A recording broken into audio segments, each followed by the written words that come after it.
मैं सुमित हूँ, 5 बहनों का इकलौता भाई। एक ऐसे बाप का बेटा जिसे दुनिया भिखारी कहती है, लेकिन जिसने कभी भी भिखारी होना अपनी कमजोरी नहीं, अपनी ताकत बनाया। ये कहानी किसी महल या करोड़ों के सपनों की नहीं है। ये उन 2 कमरों की कहानी है जो मंदिर के साथ जुड़े हुए थे और जिनमें मेरी सारी दुनिया बसी हुई थी। वही मंदिर जहाँ मेरे पापा पुजारी थे, जहाँ घंटे की आवाज के साथ हमारी आंख खुलती थी और भगवान की आरती से आत्मा को शांति मिलती थी। मंदिर के अंदर उनकी आवाज गूंजती थी। छत के नीचे वो भगवान से प्रार्थना करते, उनकी सेवा करते। उनकी ईमानदारी, उनका ज़मीर ही उनके लिए सब कुछ था। पिताजी की तनख्वाह बस इतनी सी थी कि जब कुछ लोग महीने में चंद रुपए दे जाते या कभी कोई अनाज की बोरी दे देता, कभी कुछ किलो चावल, हमारी पूरी जिंदगी उन्हीं बोरियों, उन्हीं दानों में सिमटी हुई थी। सुमित, चावल थोड़े कम डालना, कल के लिए भी बचाने हैं। माँ चूल्हे के पास बैठी आवाज लगाती और मैं खामोशी से बोरी हाथ में लिए उनकी तरफ देखता। हम बहन भाई कभी शिकायत नहीं करते थे। जो मिलता वही हमारे लिए काफी था। पापा का ज्यादातर वक्त मंदिर में बीतता। वो हमें सुबह की आरती के वक्त जगाते। उठो सुमित, तैयार हो जाओ, आरती के लिए चलो। अगर तुमने भगवान को याद करना छोड़ दिया तो जिंदगी में कभी कामयाबी नहीं मिलेगी। उनकी आवाज में कठोरता नहीं, सिर्फ सब्र होता, प्यार होता। हमारे घर में कोई टीवी नहीं था, ना कोई फ्रिज, ना रंगीन दीवारें। गर्मियों में हम हाथ के पंखे से हवा करते और सर्दियों में माँ के हाथ की बनी रजाई ओढ़कर सोते। पापा बहुत कम बोलते थे। उनकी खामोशी में सब कुछ छुपा होता था। कभी कभी रात को मंदिर के कोने में बैठकर वो कुछ धार्मिक किताबें पढ़ते तो लगता जैसे आसमान भी रुक गया हो उन्हें सुनने के लिए। उनकी आवाज नरम, साफ और इतनी सच्ची होती कि दिल कहता और सुनो। हम भाई बहनों में बहुत प्यार था। मेरी बड़ी बहन सिमरन माँ का हाथ बटा देती थी और सबसे छोटी बहन झिलमिल मेरे साथ बैठकर अपने स्कूल के किस्से सुनाती। भैया, आज टीचर ने कहा कि मैं क्लास की सबसे अच्छी बच्ची हूँ। वो खुशी से चहकती और मैं हंसकर कहता, तो कल मैं टीचर से मिलने आऊंगा। देखूं तो सही मेरी बहन कितना अच्छा काम करती है। घर छोटा था लेकिन दिलों में बहुत जगह थी। पापा अक्सर कहते, भिखारी उन्हें नहीं कहते जिनके बाल बिखरे हुए हों या जो फटे पुराने कपड़े पहनते हों। भिखारी तो वो होते हैं जो कभी भगवान के आगे सिर नहीं झुकाते। हमारे पड़ोस में कुछ लोग पापा का मजाक उड़ाते, पुजारी जी की तो दुनिया ही अलग है, भिखारी बनकर बैठे रहते हैं। लेकिन मुझे पता था मेरे पापा को दुनिया से कोई लगाव नहीं था। वो तो दुनिया से ऊपर थे। एक दिन मैं मंदिर के आंगन में बैठा किताब पढ़ रहा था और पापा माला फेर रहे थे। मैंने अचानक पूछा, क्या हम हमेशा ऐसे ही रहेंगे, छोटे घर में, कम खाना, कम पहनना? उन्होंने माला पूरी करने के बाद मेरी तरफ देखा। उनकी आंखों में एक चमक थी, जैसे वो मेरी भावना को समझ रहे हों। उन्होंने मेरे सिर पर हाथ रखा और कहा, बेटा, भगवान ने हमें काम दिया है, लेकिन ईमानदारी का दिया है। अगर तुमने सच पर कायम रहना सीख लिया तो तुम्हें किसी महल की जरूरत नहीं पड़ेगी। तुम्हारा दिल खुद ही एक महल बन जाएगा। उस रात मैं सो नहीं सका। छत पर लेटकर आसमान को देखता रहा। ये कहानी वो नहीं है जो आपने पहले सुनी होगी। ये किसी फिल्म की कहानी नहीं है। ये मेरी जिंदगी की कहानी है और मेरे पापा की, जिन्हें दुनिया भिखारी समझती थी, लेकिन वो सबसे अमीर निकले। पिछली रात की बातें अभी भी मेरे मन में ताजा थी। पापा के कहे हुए शब्द, तुम्हारा दिल महल बन जाएगा, दिल में गूंज रहे थे। इन्हीं ख्यालों में मैं सुबह जल्दी उठ गया। उस दिन स्कूल नहीं था, रविवार था। मैंने सोचा आज मंदिर में पापा के साथ ही रहूंगा। पूजा की तैयारी में उनका हाथ बटाऊंगा। मंदिर के आंगन में झाड़ू लगाऊंगा। दरी को साफ सुथरा करके बिछाया। पानी का मटका भरा। पापा एक कपड़े से मूर्तियों को साफ कर रहे थे। वो हर काम खुद करते, बिना किसी से कुछ कहे। मैंने पूछा, पापा, आपने कभी किसी से शिकायत क्यों नहीं की? वो कुछ देर चुप रहे, फिर बोले, बेटा, जब भगवान के काम में लगे हो तो फिर बंदों से शिकायत कैसी? मैंने सिर हिला दिया, लेकिन दिल में एक सवाल बैठ गया, क्या पापा हमेशा से ऐसे ही थे या कोई वक्त ऐसा भी आया था जब उन्होंने कुछ खोकर सब्र सीखा? इस सवाल का जवाब मुझे शाम को मिला। पापा मंदिर के कोने में बैठे थे। सूरज ढल रहा था और मंदिर में हल्की रोशनी फैली हुई थी। मैं उनके पास जाकर बैठ गया। कुछ देर बाद पूछा, पापा, आप यहाँ मंदिर में कैसे आए और हमारा पुराना घर कहाँ गया? उन्होंने मेरी तरफ देखा, खामोश रहे जैसे किसी याद में खो गए हों। फिर बोले, 15 साल हो गए सुमित। उस वक्त तुम बहुत छोटे थे, तुम्हें कुछ भी याद नहीं होगा। मैं चुपचाप सुनता रहा। मैं वो घर खुद नहीं छोड़ा था, मुझे वहां से निकाल दिया गया था। मैं चौंक गया। किसने? मेरे पिताजी ने, तुम्हारे दादाजी ने। ये सुनकर मैं सीधा होकर बैठ गया। पापा की आवाज में मायूसी नहीं थी, लेकिन एक बोझ था, एक दर्द। दादाजी चाहते थे कि मैं उनके साथ कारोबार करूं। उनका बहुत बड़ा व्यापार था, लेकिन उस कारोबार में हर तरफ सिर्फ झूठ, रिश्वत और धोखेबाजी की बू आती थी। मैंने मना कर दिया और कहा कि मैं किसी मंदिर में रह लूंगा, लेकिन उस विरासत का हिस्सा नहीं बनूंगा। मैंने धीरे से पूछा, तो फिर? एक दिन उन्होंने सबके सामने कहा, अगर तुम हमारी बात नहीं मानोगे तो फिर ये घर अब तुम्हारा नहीं रहेगा।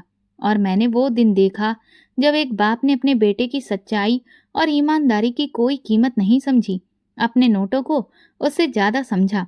मैंने देखा पापा की मुट्ठियां भिज गई थीं, जैसे वो उस वक्त के दर्द को अभी भी जी रहे हों। लेकिन फिर उनकी आंखों में वही संतोष था। पर बेटा, वो दर्द, वो गरीबी आज हमारे लिए बरकत बन गई, क्योंकि मैंने सिर्फ मंदिर को नहीं अपनाया, मैंने उस रास्ते को अपनाया जो भगवान तक जाता है, और वो रास्ता कभी गुमराह नहीं करता। चाचा ने भी दादाजी का साथ दिया। उन्होंने कहा, ये पुजारी बनकर कमाएगा ही क्या? इसके बच्चों का फिर क्या होगा? ये सब भिखारी बाप बेटे का ड्रामा है। फिर हम लोग कहाँ गए मुझे याद नहीं। मैं उसी दिन मंदिर आ गया। बड़े पुजारी बूढ़े हो चुके थे। उन्होंने मुझे मंदिर की जिम्मेदारी दी और मंदिर के साथ में एक छोटा सा कमरा दिया। फिर दूसरा कमरा भी बाद में मिल गया। मैं खामोश था। कभी मंदिर की दीवार को देखा, कभी पापा के चेहरे को। मुझे कोई अफसोस नहीं सुमित, बल्कि मुझे गर्व है। उसी दिन से मैंने दिल से भगवान की सेवा शुरू की और तुम सबको वही सिखाया जो मेरे पास था, सब्र, इंसानियत और दया। पापा ने मुझे देखा, तुम्हें लगता है हम गरीब हैं, मगर हमने कभी किसी से कुछ मांगा नहीं, और तुमने कभी हराम का निवाला नहीं खाया। मैं भी इनकार में सर हिलाया, नहीं पापा, कभी नहीं। बस फिर यही हमारी दौलत है। उस रात मैं सोचता रहा कि अगर पापा उस वक्त हार मान लेते तो शायद आज मैं भी उन दुकानों पर बैठा होता जहां रिश्वत लेना कारोबार का हिस्सा समझा जाता है। उस दिन के बाद मैंने पापा को कभी किसी बात की शिकायत करते नहीं देखा। वो 2 कमरे, वही जिंदगी, लेकिन उनका चेहरा हमेशा सुकून से भरा रहा, जैसे हर रात का अंधेरा उनके लिए कोई नई रोशनी लेकर आता है। घर की हालत दिन ब दिन बिगड़ती जा रही थी। मंदिर से जो थोड़ा बहुत मिलता था वो गुजारे के लिए काफी नहीं होता। चावल आटा मिल जाता तो सबसे बड़ी खुशी वही होती। बाकी चीजें जैसे किताबें, यूनिफॉर्म और जूते, वो सिर्फ सोच की हद तक ही मुमकिन थी। एक दिन माँ ने आटे का डिब्बा खोला तो वो खाली निकला। उन्होंने खामोशी से बर्तन बंद किया और चूल्हे के पास बैठ गई। बड़ी बहन सिमरन माँ के पास आई और धीरे से बोली, माँ कल व्रत रख लेते हैं। माँ ने हल्की सी मुस्कान दी, जैसे इस फिक्र में भी कोई राज छुपा हो। मुझे धार्मिक किताबें पढ़ने का शौक था। जब पिताजी ने ये देखा तो उन्होंने मुझे कुछ किताबें दी। मैं मन से उन्हें पढ़ता और उनमें लिखी चौपाइयों को याद करता। जब कभी भी हम कहीं पूजा पाठ करवाने जाते तो मैं भी जाता और पूरे विश्वास व मन से उन चौपाइयों को गाता। ये देखकर मेरे पिताजी की आंखों में एक अलग ही चमक दिखाई देती। लेकिन मेरे दिल में सिर्फ यही नहीं था, एक शौक भी था। मैं अच्छी पढ़ाई करना चाहता था। मैं चाहता था कि पापा जैसे इंसान की इज्जत उन महफिलों में भी हो जहां सिर्फ डिग्री और दौलत को ही महत्व दिया जाता है। एक दिन मैंने पापा से कहा, मैं आगे पढ़ना चाहता हूँ। उन्होंने मुझे देखा, फिर बोले, हमारे हालात के बारे में तो तुम्हें पता है, लेकिन अगर तुम सच में चाहो तो मैं अपनी पूरी कोशिश करूंगा। अगले ही दिन हम एक सरकारी स्कूल में गए और वहां मेरा एडमिशन हो गया। जब मैं स्कूल से जल्दी वापस आया तो मंदिर में पापा नहीं थे। मालूम चला कि वे किसी की अंतिम यात्रा पर गए हैं। मैं मंदिर के बरामदे में बैठा पुरानी किताबें देखने लगा। एक कोने में पुराना लकड़ी का संदूक रखा था जो हमेशा बंद रहता था। पहली बार मैंने उसे खोलने के बारे में सोचा। जब उसे खोला तो अंदर कुछ पुराने कागजात, कुछ टूटी चीजें और एक फाइल थी। उस फाइल में एक तस्वीर थी, मेरे नौजवान पापा की। साफ कपड़े, चेहरे पर विश्वास और पीछे किसी बड़ी बिल्डिंग का नजारा। एक चिट्ठी भी थी। चिट्ठी पर लिखा था, अगर तुमने हमारे कारोबार में शामिल ना होने की जिद इसी तरह से जारी रखी तो तुम हमारे बेटे नहीं हो सकते। ये खत किसी और ने नहीं, दादाजी ने ही लिखा था। मैं देर तक बैठा रहा, उसे पढ़ता रहा। एक एक शब्द मुझे बता रहा था कि पापा ने क्या खोया और क्यों। पापा जब वापस आए तो मैं बाहर दीवार से टेक लगाकर बैठा था। मैंने वो फाइल उनके सामने रख दी। वो रुक गए, जैसे वक्त थम गया हो। फाइल को देखते ही उन्होंने उसे तुरंत बंद कर दिया। ये तुम्हें कहाँ से मिली? वही संदूक से। पापा, आपने कभी बताया नहीं कि आपने अपने माँ बाप को क्यों छोड़ा? पापा ने गहरी सांस ली। मैंने उन्हें नहीं छोड़ा बेटा, उन्होंने मुझे छोड़ा। लेकिन क्यों? आप तो सिर्फ अपने रास्ते पर चल रहे थे। अपने रास्ते पर चलना हमेशा आसान नहीं होता है सुमित। कई बार इसकी कीमत अपने ही लोगों से दूर होने की हालत में चुकानी पड़ती है। मैंने उस वक्त जब इनकार किया कि मैं इस जालसाजी के कारोबार का हिस्सा नहीं बनूंगा, तो मुझे सबने छोड़ दिया था। मेरे भाइयों ने, मेरे माँ बाप ने, यहाँ तक कि मेरे दोस्तों ने भी। मेरी पुरानी यादें भी अब मुझे अजनबी लगने लगीं। तो आपने हमें सबसे दूर रखा? हाँ, क्योंकि मैं नहीं चाहता था कि तुम वो सब देखो जो मैंने देखा। तुम्हारे सामने एक साफ रास्ता हो, चाहे वो कितना ही कठिन क्यों ना हो। उसी दिन के बाद मेरी नज़रों में पापा सिर्फ एक पुजारी नहीं रहे, वो एक सिपाही बन गए थे जो बिना हथियार के एक ऐसी जंग लड़ चुके थे जो शायद हम जैसे लोग जीतने के बारे में सोच भी ना सकें। मैंने सिमरन दीदी से बात की। उन्होंने धीरे से बताया, जब हम छोटे थे तो पापा कई दिन परेशान रहते थे, चुपचाप अकेले में बैठे रहते थे। माँ कहती थी कि उन्हें अपने भाइयों की बातें याद आती होंगी, लेकिन पापा ने कभी कोई शिकायत अपनी जुबान पर नहीं लाई। उसी दिन रात को मैंने फैसला कर लिया, मुझे पापा के सब्र को उसका अंजाम देना था। मुझे पापा को साबित करके दिखाना था कि उनका बेटा वो नहीं जो सिर्फ अच्छे नंबर लाता है, बल्कि वो भी है जो उनके सब्र का परिणाम बन सके। अगले दिन स्कूल में एग्जाम की डेट बता दी गई। मैंने पढ़ाई में दिन रात एक कर दिया। स्कूल के मंदिर में बैठकर खुद को साफ सफाई की चीजों में व्यस्त रखना, धार्मिक किताबें पढ़ना, ये सब जारी रखा। एक दिन मेरे टीचर ने कहा, सुमित, तुम सिर्फ मेहनती नहीं हो, तुम्हें काबिलियत भी है। तुम अपने जैसे बच्चों के लिए एक मिसाल बन सकते हो। मैंने खामोशी से सिर झुका लिया, लेकिन दिल में कुछ और ही चल रहा था।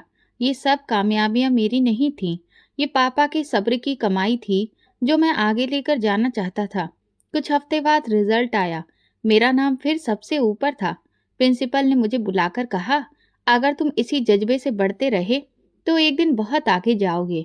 रिजल्ट आने के बाद स्कूल में सबकी नजरें मुझ पर थीं, लेकिन मेरी नजर सिर्फ एक इंसान को ढूंढ रही थी, पापा। मैं जब भी अच्छे नंबर लाता तो अपने रिजल्ट को लेकर उनके पास जाता।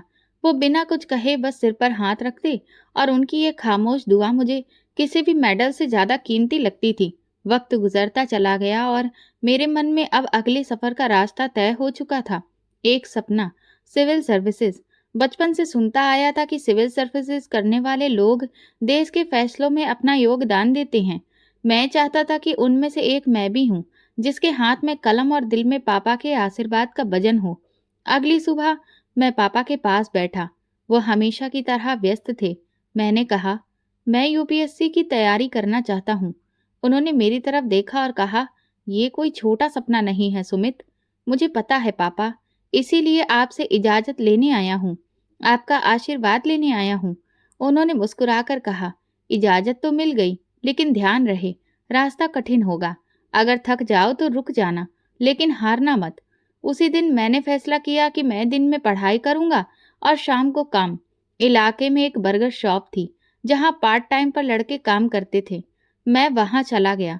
शॉप का मालिक बहुत ही सख्त मिजाज का आदमी था, लेकिन जब मैंने साफ कहा कि मुझे सिर्फ शाम को कुछ घंटे के लिए काम चाहिए और जो तनख्वाह मिलेगी वो मेरी पढ़ाई पर लगेगी, तो वो थोड़ा नरम पड़ गया। सफाई, पैकिंग और आखिरी में फ्रीजर भी साफ करोगे। अगर मंजूर है तो आज से ही काम शुरू कर दो। मैंने सर हिलाया। काम कोई भी छोटा बड़ा नहीं होता, लेकिन हाँ, पहला दिन आसान नहीं था। किचन की गर्मी, तेल की बदबू, मालिक की तेज नजर का दबाव, वक्त पर सब चीजें तैयार करना। लेकिन जब सैलरी के लिफाफे में पहली बार पैसे मिले तो मुझे ऐसा लगा जैसे कोई खजाना हाथ आ गया हो। रात को जब घर पहुंचता, बहनें सो चुकी होती, माँ खामोशी से बर्तन धो रही होती। मैं बिना कुछ कहे पापा के कमरे में जाता, किताबें खोलता और पढ़ना शुरू कर देता। एक दिन पापा ने आकर कंधे पर हाथ रखा। कितनी देर और? जब तक नींद से लड़ते लड़ते हार ना मान जाऊं पापा। ये मेरा रूटीन था, दिन किताबों का, रात काम का और बीच में थोड़ी बहुत नींद। लेकिन मेरी हिम्मत अभी भी मजबूत थी। कभी कभी दुकान पर देर रात तक काम करना पड़ता। एक दिन एक ग्राहक ने तंज कसते हुए पूछा, पढ़ते भी हो या सिर्फ बर्गर ही बनाते हो? मैंने मुस्कुराकर जवाब दिया, यूपीएससी की तैयारी कर रहा हूँ। बर्गर बेचकर ही सही, लेकिन एक दिन फाइल पर मेरे दस्तखत होंगे। पहला इम्तिहान पास आया तो मैंने अपना वक्त थोड़ा और सख्त कर दिया। दुकान के बाद मैं देर रात तक तैयारी करता, मंदिर के फर्श पर बैठकर प्रैक्टिस और हर सुबह अखबार को ध्यान से पढ़ना और उसका विश्लेषण करना। पापा ने कुछ दिन बाद मेरे लिए पुराने अखबार लाना शुरू कर दिए। कहते, दुनिया को जानना है तो पहले पढ़ना सीखो। जब एग्जाम का दिन आया, पापा ने नरमी से कहा, सिर्फ कोशिश करना, रिजल्ट भगवान पर छोड़ दो। एग्जाम दिया, 3 घंटे गुजरे। जब बाहर निकला तो दिल में सुकून था। जो कुछ पढ़ा था वही आया था। कई दूसरे लड़के शिकायत कर रहे थे, लेकिन मैं शांत था। अब रिजल्ट का इंतजार। एक और परीक्षा थी। दुकान का काम जारी था, पढ़ाई भी, लेकिन अंदर एक उम्मीद थी कि शायद पहला कदम कामयाब हो जाए। फिर वो दिन आया जब रिजल्ट आया। मैंने वेबसाइट खोली, रोल नंबर डाला, पन्ने पर सिर्फ एक शब्द था, फेल। कुछ लम्हों के लिए मेरा दिल ही रुक गया। आसपास की आवाजें खत्म हो गईं। मैंने मोबाइल बंद किया, फाइल बंद की और धीरे से मंदिर के कोने में जाकर बैठ गया। पापा ने दूर से देखा, पास आए, कंधे पर हाथ रखा और कहा, रिजल्ट सिर्फ एक पन्ना होता है बेटा, तुम्हारी मेहनत इससे कहीं बड़ी है। मैंने सर झुकाकर पूछा, क्या मैंने आपको मायूस कर दिया? पापा बोले, मायूसी तो तब आती है जब कोई कोशिश ही ना करे, लेकिन तुमने जो किया है वो बहुत लोग सिर्फ सपनों में ही सोचते रह जाते हैं। अब अगली कोशिश की तैयारी करो। मैंने पापा की तरफ देखा। वो वही थे जिनके आशीर्वाद ने मुझे यहाँ तक पहुँचाया था, और मैं जानता था ये सिर्फ शुरुआत है, असली रास्ता अभी बाकी है। एग्जाम में नाकामी के बाद के कुछ दिन मेरी जिंदगी के सबसे खामोश दिन थे। बर्गर शॉप पर काम करता रहा, किताबें खोलकर बैठता रहा, लेकिन वो पहले जैसी तमन्ना अब बाकी नहीं रही। कुछ लम्हे ऐसे भी आए जैसे लगने लगा शायद सपनों का बोझ कंधों से भी ज्यादा भारी है। दुकान में एक दिन एक साथी ने पूछा, अब क्या इरादा है? छोड़ दो ये सब। मैंने सिर्फ इतना कहा, मैं कुछ भी छोड़ दूं, लेकिन पापा का भरोसा नहीं छोड़ सकता। उसी दिन पापा चुपचाप चारपाई पर लेटे थे। मैं थोड़ा हिम्मत करके उनके पास गया और कहा, पापा, मैं फिर से कोशिश करना चाहता हूँ। उन्होंने मेरी तरफ देखकर कहा, नाकामी से मुंह मोड़ने वाले कामयाब नहीं होते सुमित, तुमने रास्ता चुन लिया है, अब उस पर चलते रहना। उनकी बात सुनकर मेरे अंदर की बुझी हुई चिंगारी फिर से जलने लगी। मैंने एक कदम और आगे बढ़ाया। अब की बार सिर्फ अकेले तैयारी नहीं, बल्कि एकेडमी में एडमिशन लेने का फैसला किया। एकेडमी की फीस कुछ ज्यादा थी। दुकान की तनख्वाह से सिर्फ पढ़ाई का ही कुछ खर्च निकल पाता। फिर भी मैंने हिम्मत नहीं हारी। बर्गर शॉप के बाद अब स्टेशनरी की एक दुकान पर भी काम करना शुरू कर दिया। सामान ठीक से जमाना और जो भी पैसे आते उन्हें जोड़ कर रखना। एकेडमी में एडमिशन के दिन जब फीस जमा करवाई तो अंदर ही अंदर एक सुकून महसूस हुआ, जैसे कोई रुका हुआ दरिया दोबारा से बहने लगा हो। पहली क्लास में दाखिल हुआ। आसपास वही लोग थे जिनके सपने मेरे जैसे थे, लेकिन उनकी पीठ पर वो सुविधा थी जो मेरे पास कभी नहीं थी। इंस्पेक्टर ने पहले दिन कहा, ये एग्जाम सिर्फ नॉलेज का नहीं, बर्दाश्त और सब्र का भी है। जो देर तक जुटे रहे वही कामयाब हुए हैं। मेरी जिंदगी अब एक नए रूटीन में ढल गई थी। सुबह जल्दी उठकर पढ़ाई, दिन में एकेडमी, शाम को बर्गर शॉप और फिर देर रात तक घर जाकर रिवीजन। नींद रुकावट बनती थी, लेकिन मैंने उसे कुर्बान कर दिया।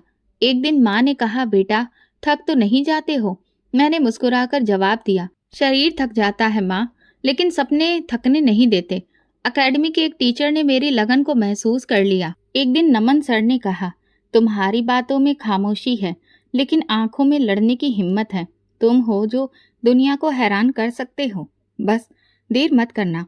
मेरे लिए ये शब्द किसी अवार्ड से कम नहीं थे। मैं हर टेस्ट में अपनी पोजीशन बेहतर करता रहा, हर लेक्चर में पहली कतार में बैठता। कभी दुकान से देर हो जाती तो अगले दिन नोट्स मांगकर पूरा करता। एकेडमी के आखिरी महीने बहुत सख्त गुजरे। मैंने चाय से दोस्ती कर ली और नींद से दुश्मनी। मंदिर के फर्श पर देर रात तक पढ़ना अब मामूली बात बन गई थी। कभी कभी पापा चुपचाप मेरे पास आकर बैठ जाते, कुछ नहीं कहते, बस मेरी आंखों में झांकते और फिर चले जाते। उनकी ये खामोशी मुझे थमने नहीं देती थी। एकेडमी खत्म होने के बाद मेरे पास सिर्फ 1 महीना था। दूसरी बार यूपीएससी का एग्जाम देने के लिए मैंने दुकान से छुट्टी ले ली थी। अब दिन का हर एक पल कीमती लगता। माँ अक्सर मेरे लिए चाय बनाती और दरवाजे के पास रख देती। एक दिन बोली, तुम पापा की तरह हो, कम बोलते हो, ज्यादा सहते हो। मैंने हंसकर कहा, आपका आशीर्वाद हो तो सहना भी आसान लगता है। एग्जाम के दिन पास आए, मैंने सारे नोट्स दोहराना शुरू कर दिया। पापा मुझे देखकर सिर्फ एक प्रार्थना करते, भगवान तुम्हें इसी तरह से कामयाबी दे, तुम्हें सद्बुद्धि दे। मैंने उस दुआ को दिल से पकड़ लिया जैसे उसमें ही मेरी सारी हिम्मत छुपी हो। दूसरी बार इम्तिहान का दिन आया। मैं सुकून में था। इस बार मैंने अपनी हर कमजोरी पर कंट्रोल किया था। बाकी अब भगवान की मर्जी थी। बारिश रुकने का नाम नहीं ले रही थी। मंदिर की छत पर बूंदें टपक रही थीं। मैं एक कोने में बैठा वही पुराना फोन हाथ में लिए स्क्रीन पर उंगली रखे खामोश खड़ा था।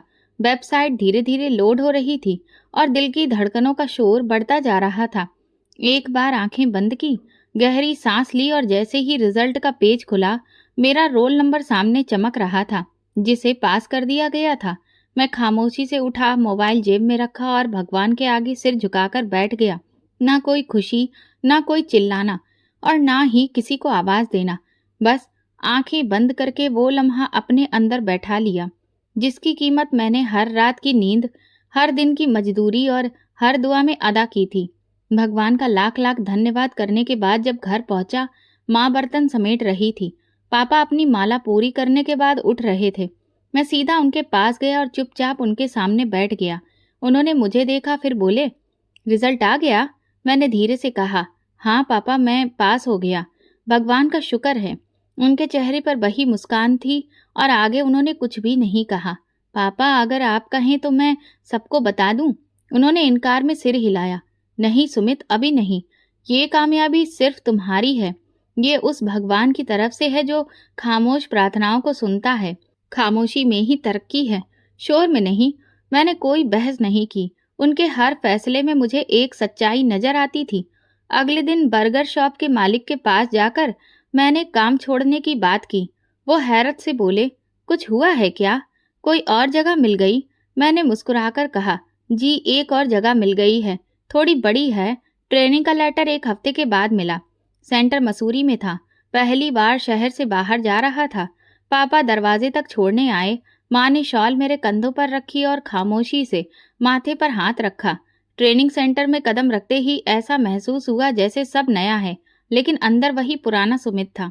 वहां मेरे जैसे बहुत से, कुछ आत्मविश्वास से भरे हुए तो कुछ नर्वस थे, कुछ जरूरत से ज्यादा बोलने वाले। लेकिन मैं सब में अलग इसलिए था क्योंकि मेरे पास शब्द कम थे और तजुर्बा ज्यादा था। पहला दिन ही सख्त था। Physical training, classroom lectures, class management. लेकिन मेरी सबसे बड़ी तैयारी वो रातें थीं जो मंदिर के फर्श पर गुजारी थीं। दूसरे लोगों के लिए ये सब शायद एक चैलेंज था, मेरे लिए तो बस एक सच का मैदान था। ट्रेनिंग पूरी होते ही मेरी पोस्टिंग का लेटर मिला हाथ में। कहाँ पर मिली, उससे ज्यादा दिल किसी और ही खुशी से डूबा था। ये वही मुकाम था जिसके बारे में मैंने मन से कहा था कि किसी दिन हमारी छत पक्की होगी और हमारे पापा की आंखों में सुकून होगा। वापसी पर जब घर पहुंचा तो माँ दरवाजे पर खड़ी थी। उन्होंने शॉल पकड़ी और पापा पिछले कमरे से निकले। मैंने कागज उनके हाथ में दिया। वो कुछ देर उसे देखते रहे, फिर खामोशी से अंदर जाकर भगवान के चरणों में रख दिया।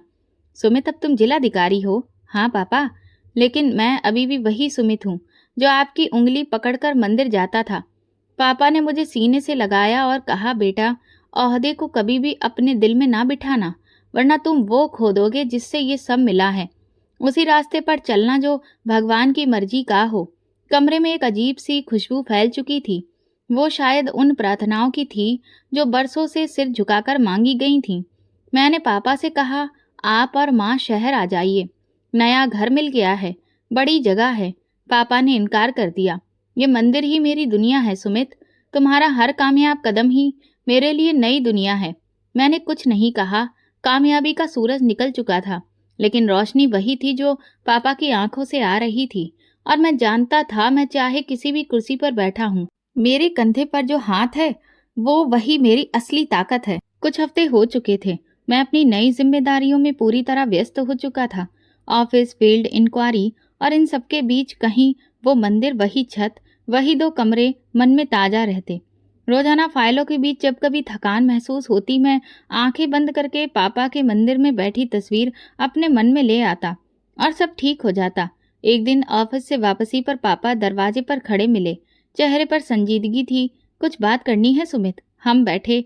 माँ चुपचाप पानी ले आई और फिर दरवाजे के पास बैठ गई। पापा ने धीरे से कहा, मोहल्ले का एक पुराना जानने वाला मिला था।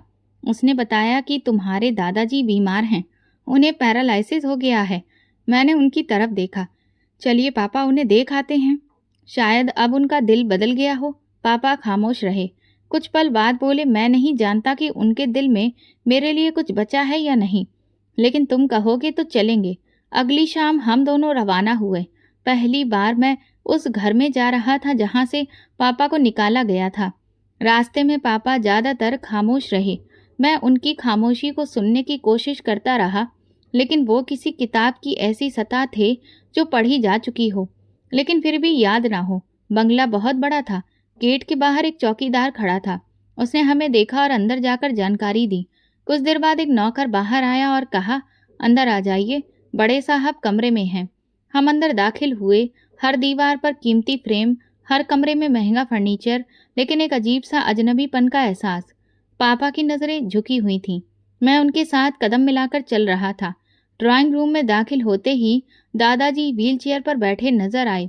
चेहरा कमजोर था, आवाज नहीं निकल रही थी। एक तरफ चाचा सोफे पर बैठे थे। हमें देखते ही उनके चेहरे पर वही पुराना तंज उभरा। ओहो पुजारी साहब, अब तो बेटा अधिकारी बन गया है। तो क्या पिताजी की याद आ गई? पापा खामोश खड़े रहे। मैं आगे बढ़ा। हम सिर्फ यहाँ हालचाल पूछने आए हैं।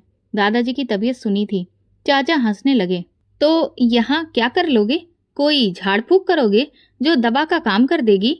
तुम लोगों को भीख में जिंदगी मिली है, उसी में खुश रहो। मैं बड़ी मुश्किल से खुद को रोक पाया। पापा ने हाथ से मुझे पीछे किया। हम किसी भीख के लिए नहीं आए हैं, बस ये जानने के लिए कि वो जिंदा हैं या नहीं। चाचा उठे, गुस्से से बोले, निकल जाओ यहाँ से। तुम लोग यहाँ के नहीं हो, और ये मत भूलो कि तुम हमारे नाम से जुड़े हो, चाहे चाहो या ना चाहो। मैं खामोश रहा, सिर्फ दादाजी की तरफ देखता रहा। उनकी आंखों में नमी थी। वो बोल नहीं सकते थे, लेकिन वो आंखें कुछ कह रही थीं। वो कुछ कहना चाह रही थी, लेकिन जुबान उनका साथ नहीं दे रही थी। पापा, मैंने धीरे से कहा, ये वही दादाजी हैं जिन्होंने आपको निकाला था, लेकिन आज उनकी आंखें सब कुछ मान रही हैं। चाचा ने दरवाजा खोलकर कहा, निकल जाओ, या फिर मैं नौकरों को आवाज दूं। पापा ने पीछे मुड़कर सिर्फ एक बात कही, हम यहाँ इंसान बनकर आए थे और गवाही भी देकर जा रहे हैं कि हम इंसान ही रहेंगे। नौकरों ने हमारी तरफ कदम बढ़ाए। मैं दांत भींचकर मुट्ठियां कसने लगा, लेकिन पापा का हाथ मेरे बाजू पर था। हम वापस निकल आए। दरवाजा पीछे से बंद हो गया और वही अतीत फिर से सामने खड़ा हो गया, खामोश, तीखा, मगर सच। घर वापस आकर मैंने अपने कमरे का दरवाजा बंद कर लिया। देर तक छत को देखता रहा। माँ ने दस्तक दी, बेटा खाना लगा दिया है? नहीं माँ, मुझे भूख नहीं है। पापा मंदिर के आंगन में बैठे थे। मैं उनके पास गया। पापा, इतना सब कुछ सह लेने के बाद भी आपने जुबान बंद रखी, क्यों? उन्होंने सिर्फ एक बार कहा, सब्र। मैंने उनकी तरफ देखा। ये सब आपको कहाँ से मिला पापा? जब इंसान को अपना सब कुछ भगवान पर छोड़ देना आ जाए तो सब्र पैदा हो जाता है। मैंने सोचा शायद यही वो असली कामयाबी है जिसका इम्तिहान मैंने कभी नहीं दिया। मेरे लिए फायदे, ऑफिस, अधिकार, और पापा के लिए सब्र। दादाजी की आंखों में जो प्यार था वो मैं आज तक भूल नहीं पाया। एक खामोशी, एक रिक्वेस्ट। शायद वो भी कुछ कहना चाहते थे, शायद उन्हें पछतावा था, लेकिन कभी कभी अपनी बात कहने से पहले ही वक्त छीन लिया जाता है। ऑफिस में वो दिन मामूली था। मीटिंग खत्म हो चुकी थी और मैं रोज की तरह फाइलों के ढेर में से चुन चुन कर देख रहा था। मेरे सामने रखी नई फाइल पर लिखा था, कॉर्पोरेट इन्वेस्टिगेशन, रघुवीर चौहान एंड कंपनी। जैसे ही फाइल खोली और पहला पन्ना पलटा, एक पल के लिए उंगलियां रुक गईं। रघुवीर चौहान, मेरे चाचा। कुछ देर तक खामोशी से वो नाम घूरता रहा, फिर बाकी पन्ने पलटना शुरू किया। अंदर दर्ज चीजें मेरे लिए अजनबी नहीं थी, लेकिन ये जानना कि सारा कारोबार गैर कानूनी धंधों का एक गढ़ बन चुका है, एक अलग ही चौंका देने वाली बात थी। आमदनी छुपाई गई थी, टैक्स रिकॉर्ड में जालसाजी, दरें, माल की कीमत का कम दिखाना और कर्मचारियों के नाम पर कंपनियों से जाली रकम निकलवाना, सारे सबूत मौजूद थे। मैंने फाइल बंद की, गहरी सांस ली और कुर्सी से उठकर खिड़की के पास जाकर खड़ा हो गया। नीचे सड़क पर रोजमर्रा की चहल पहल जारी थी। मैं देर तक बाहर देखता रहा। जैसे फैसला करने के लिए वक्त को रोकने की कोशिश कर रहा हूँ। फिर खुद से कहा, ये वही रघुवीर चौहान है जिसने पापा को धक्का देकर दरवाजे से बाहर निकाला था, लेकिन मेरे सामने अब एक रिश्तेदार नहीं, एक मुजरिम है। उसी पल एंटी करप्शन विंग से बात की, पुलिस के सीनियर अफसर को भी साथ रखा। छापा कल सुबह डाला जाएगा, सारी टीम वक्त पर पहुंचेगी, दस्तावेज सारे पूरे हैं। जी सर, तैयार रहेंगे, अफसर ने तुरंत जवाब दिया। अगली सुबह मैंने सरकारी गाड़ी नहीं ली, साधारण कपड़े पहने टीम के साथ खुद चला। चाचा के ऑफिस के बाहर खड़े होकर मैं आखिरी बार सारे कागजों को देखा। सब कुछ साफ था।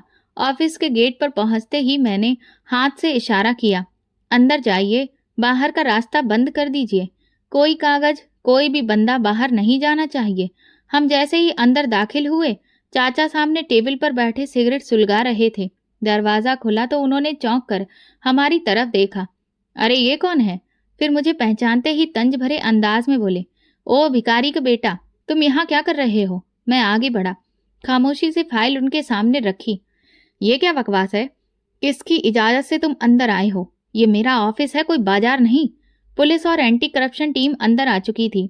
एक ऑफिसर ने चाचा को नोटिस पकड़ाया। ये सर्च वारंट है, आपके खिलाफ सरकारी रिकॉर्ड में जालसाजी और पैसों के हेर फेर का इल्जाम है। चाचा का चेहरा लाल हो गया। तुम होते कौन हो मुझे गिरफ्तार करने वाले? मैं शांत स्वर में बोला, मैं जिला अधिकारी सुमित चौहान, मैं कानून का रखवाला हूँ। कुछ पलों के लिए कमरे में खामोशी फैल गई। चाचा ने ठहाका लगाया, ये दिन भी देखना था कि मेरे भाई का बेटा मुझे हथकड़ी लगवाएगा। मैंने पीछे खड़े ऑफिसर को देखा। कार्रवाई शुरू करिए, सारे कंप्यूटर फाइल्स और बैंक स्टेटमेंट जब्त कर लीजिए। चाचा भड़क उठे, मैं तुम्हें देख लूंगा, तुमने गलत वक्त चुना है। सुमित, मैंने सिर्फ एक जवाब दिया, आपका वक्त अब खत्म हो चुका है चाचा। ये आपके जुल्म का नहीं, इंसाफ का वक्त है। कुछ लम्हों में ऑफिस के अंदर अफसरों ने कब्जा जमा लिया। कंप्यूटर बंद किए गए, फाइल्स पैक की गई और स्टाफ से अलग अलग पूछताछ शुरू हो गई। चाचा को पुलिस साथ ले जाने लगी तो वो फिर बोले, मेरे बाप का नाम जानते हो? तुम्हारा खून हमसे है।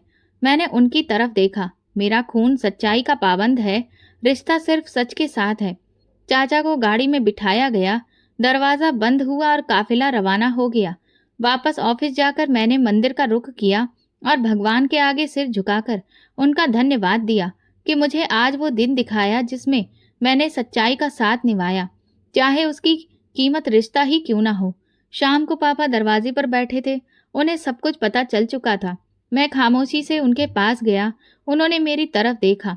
पता चला तुमने इंसाफ किया है? हाँ पापा। कुछ देर चुप्पी। पापा क्या? नहीं। लेकिन उनकी आंखों में एक पुराना मंजर आ गया था जब हमें धक्के देकर निकाला गया था। पापा कुछ पल चुप रहे, फिर बोले, तुमने वो किया जो मैं नहीं कर सका, लेकिन गर्व इस पर नहीं है, बल्कि गर्व इस पर है कि तुमने वो सब कुछ कानून के दायरे में रहकर किया। यही वो मुकाम है जहां ताकत की असली आजमाइश शुरू होती है। मैंने कहा, ये ताकत सिर्फ आपकी दी हुई परवरिश की वजह से है पापा। इंसाफ का लम्हा गुजर चुका था, लेकिन मैं जानता था कि उसके असर अभी भी बाकी हैं। ये वो मौका था जहां जज्बात नहीं, उसूल जीते हैं, और मैं चाहता था कि आने वाले हर दिन में यही उसूल बाकी रहें। ऑफिस में सबकी नजरें मेरे चेहरे पर थी। कल की रेड की खबर पूरे जिले में फैल चुकी थी। कुछ लोग हैरान थे, कुछ इम्प्रेस, और कुछ सिर्फ तमाशा देख रहे थे। मेरे लिए ये सिर्फ एक कार्रवाई नहीं थी, ये मेरी ज़मीर का फैसला था। एंटी करप्शन टीम ने सारे रिकॉर्ड जमा कर लिए थे, बैंक स्टेटमेंट, जाली रसीदें और वो कागजात जो बरसों तक छुपाए गए थे। अब हर चीज सामने थी। अब कार्रवाई का अगला कदम बाकी था, बाकायदा गिरफ्तारी। अदालत के कमरे में पेशी का वक्त तय हुआ। मैं सुबह से अदालत में मौजूद था। पुलिस चाचा को जाल से बंद गाड़ी में लेकर पहुंची। चाचा हथकड़ियों में खड़े हुए, वही इंसान जिन्होंने पापा को भिखारी कहा था, आज खुद कानून के शिकंजे में थे। अदालत में केस पेश किया गया। सरकारी वकील ने सबूत रखे, दस्तावेज पढ़कर सुनाए गए, बैंक रिकॉर्ड अदालत के सामने रखे गए। चाचा के वकील ने कोशिश की कि उन्हें कमजोर दिखाया जाए, लेकिन सबूत बोल रहे थे। जज ने कुछ लम्हों की खामोशी के बाद कहा, तमाम सबूतों को देखते हुए मुलजिम रघुवीर चौहान को रिमांड पर लेने के लिए एंटी करप्शन टीम के हवाले किया जाता है। चाचा को वापस ले जाया गया। जाते जाते उन्होंने एक बार फिर पीछे मुड़कर कहा, सुमित, तुमने आज एक दिन की जीत हासिल की है, लेकिन परिवार में दरार पैदा कर दी है। मैंने कोई जवाब नहीं दिया, सिर्फ गर्दन झुकाकर अदालत से बाहर निकल आया। ऑफिस वापस पहुंचा तो मेज पर एक चिट पड़ी थी। वो पापा का लिखा हुआ था, तुम्हारा हर फैसला सच पर हो तो तुम समझो कि जीत गए, चाहे लोग तुमसे कुछ भी कहें। पापा, ये एक कागज मेरे लिए किसी भी अदालत के फैसले से बड़ा था। मैंने वो चिट अपनी डायरी में रख ली और खुद को याद दिलाया कि ये लड़ाई किसी पर्सनल दुश्मनी की नहीं बल्कि उसूलों की है। मैं खामोशी से ऑफिस से बाहर निकल आया। रास्ते में मंदिर की तरफ मुड़ गया। पापा बाहर ही बैठे थे। मैं खामोशी से पास गया। पापा, फैसला हो गया है। उन्होंने सिर हिलाया। मैं जानता हूँ, चाचा ने सब कुछ मान लिया है। तो आप क्या महसूस कर रहे हो? जीत तो वही है जो दिल का बोझ हल्का कर दे, और आज दिल हल्का है। पापा बोले, याद रखो बेटा, तुमने जो किया वो सिर्फ एक गिरफ्तारी नहीं थी। तुमने खुद पर काबू पाया। ताकत के साथ संकल्पों को कायम रखना मुश्किल होता है, लेकिन तुमने ये कर दिखाया। आज मैंने अपने बेटे को वो बनते देखा है जो मैं खुद कभी नहीं बन पाया। ये आपकी प्रार्थनाओं का नतीजा है पापा। उस रात मैं मंदिर के आंगन में देर तक बैठा रहा और आसमान को देखता रहा। इंसाफ के दरवाजे पर कभी कभी देर हो जाती है, लेकिन जब इंसाफ मिलता है तो पूरा मिलता है। कुछ दिन गुजरे, ऑफिस की मशरूफियत जारी थी, लेकिन मन बार बार एक ही चेहरा याद करता था, दादाजी का, जो खामोशी से व्हीलचेयर पर बैठे हमें देखते रहे थे, कुछ कहे बिना। उनकी आंखों में जैसे कोई बोझ था जो वो अपनी जुबान से कह नहीं सके। उस दिन मैं रोजाना से कुछ पहले ही घर आ गया। माँ ने बताया, तुम्हारे दादा आए थे सुमित। पापा ने उन्हें अंदर बुला लिया है। मैं चौंक गया। अकेले आए? नहीं, नौकर उनके साथ था। और पापा खामोश बैठे रहे। तुम्हारा जिक्र भी किया। मैं तेजी से अंदर गया। कमरे में पापा के सामने दादा व्हीलचेयर पर बैठे थे। मेरे कदमों की आहट पर पापा ने नजर उठाई। बैठो सुमित। दादाजी ने हाथ से इशारा किया कि मुझे अपने पास बुलाएं। मैं खामोशी से उनके पास जाकर उनके कदमों में बैठ गया। उनकी आंखें मेरी तरफ थीं। आवाज फिर भी नहीं निकल रही थी, लेकिन चेहरे के एक्सप्रेशन बदल रहे थे। कमरे में सन्नाटा था। दादाजी ने धीरे से मेरी कलाई पकड़ी और उंगलियों से मेरी हथेली पर धीरे धीरे कुछ लिखा। विद्वान, ये उनके होठों से बड़ी मुश्किल से निकला। वो कुछ और कहना चाहते थे। पापा ने पास जाकर उनकी पीठ सहलाई और कहा, कहिए पापा, आपके बेटे हैं। आप जो कहेंगे सुमित वही सुनेगा। दादाजी ने गहरी सांस ली और नजर मेरी तरफ टिका दी। कुछ पल बाद मैंने धीरे से कहा, दादाजी, अगर आप ये चाहते हैं कि चाचा को रिहाई मिल जाए तो फिर एक शर्त है। पापा ने चौंक कर मेरी तरफ देखा, लेकिन मैं बात पूरी कर चुका था। अगर वो माफी मांगेंगे तो माफी मिल भी सकती है। दादाजी की आंखों में नमी तैरने लगी। शायद वो यही सुनना चाहते थे। शायद वो इसी उम्मीद में यहाँ आए थे। दादाजी ने हाथ ऊपर उठाया और आसमान की तरफ इशारा किया, जैसे गवाह बना रहे हों। मैं वादा करता हूँ दादाजी, अगर चाचा ने खुद ये कबूल कर लिया कि वो गलत थे, तो फिर मैं अपने अधिकारों का इस्तेमाल करूंगा, लेकिन इंसाफ से पीछे नहीं हटूंगा। पापा ने मेरी बात पर कोई एतराज नहीं किया। वो देर तक दादाजी की आंखों में देखते रहे, फिर धीरे से बोले, अब ये वक्त गले लगने का है, हिसाब चुकाने का नहीं। पहली बार मैंने पापा को अपने पिता का हाथ पकड़ते देखा। गले लगाते हुए उनके आंसू पहली बार बाहर निकले। मंदिर का वो पुजारी जिसने दुनिया के हर ताने खामोशी से सहे, आज अपने बाप के सामने खड़े थे, बिना किसी गिले शिकवे के। दादाजी ने पापा के कंधे को थपथपाया, जैसे बरसों का बोझ उतार दिया हो। अगली सुबह मैंने चाचा से जेल में मुलाकात की इजाजत ली। वो एक कमरे में बैठे हुए थे, चेहरा थका हुआ, कपड़े साधारण और आंखें लाल, जैसे गुरूर की इमारत अब अंदर से गिर चुकी हो। मैं सामने कुर्सी पर बैठा। कुछ पल खामोशी रही, फिर वो बोले, सोचा नहीं था कि एक दिन तुमसे इस तरह मिलेगा। किसी का सोचा हुआ जरूरी नहीं होता चाचा, असली बात वो है जो हमने किया होता है। वो सिर झुकाकर बोले, मैंने तुम्हारे पापा के साथ ज्यादती की, तुम सबके साथ भी। दौलत के नशे में जो कुछ भी कहा किया, आज सब आंखों के सामने घूम रहा है। मैं सीधा होकर बोला, मैं चाहता हूं कि आप खुद अदालत में अपना बयान रिकॉर्ड कराएं और लिखकर माफी भी मांगे। सिर्फ तभी मैं अपने अधिकारों का इस्तेमाल करके आपकी रिहाई की सिफारिश कर सकता हूँ। चाचा ने नजरें झुका ली, फिर धीरे से बोले, मुझे माफी नहीं, मौका चाहिए। मैं हर वो बात मानने को तैयार हूँ जिससे मेरे जमीर को सुकून मिले। उसी शाम वकील के सामने उनके बयान दर्ज हुए। उन्होंने वो सब माना जो फाइलों में लिखा था और उससे भी बढ़कर जो कभी कहा नहीं गया था। कुछ दिनों में कानूनी कार्रवाइयां पूरी हो गईं। मैंने सिफारिश का खत लिख दिया और एक शर्त रखी कि रिहाई के बाद चाचा को पब्लिकली अपनी माफी की घोषणा करनी होगी। चाचा की रिहाई का दिन साधारण था, लेकिन हर आंख में एक अलग इंतजार था। पापा मंदिर के दरवाजे पर खड़े थे और दादाजी उनके बगल में व्हील चेयर पर बैठे थे और मैं कुछ दूरी पर। गाड़ी जैसे ही मंदिर के सामने रुकी, दरवाजा खुला। चाचा बाहर निकले। उनका चेहरा साधारण थका हुआ था, लेकिन पहली बार उनकी आंखों में कुछ बदला बदला सा था। कदम आगे बढ़ाया पापा ने। कोई शब्द नहीं कहा, बस आगे बढ़कर अपने छोटे भाई को गले लगा लिया। चाचा ने थोड़ा हिचकिचाकर पीठ थामी और फिर खामोशी से पापा के कंधे पर सिर रख दिया। उन पलों में बरसों की दूरी शायद सिर्फ एक आलिंगन में खत्म हो गई। उस दिन के बाद अक्सर चाचा मंदिर आने लगे। कभी मंदिर की साफ सफाई में मदद करते तो कभी मंदिर में आने वाले गरीब बच्चों को खाना खिलाते, पानी पिलाते। वो वही थे, लेकिन उनका अंदाज अब बदला हुआ था।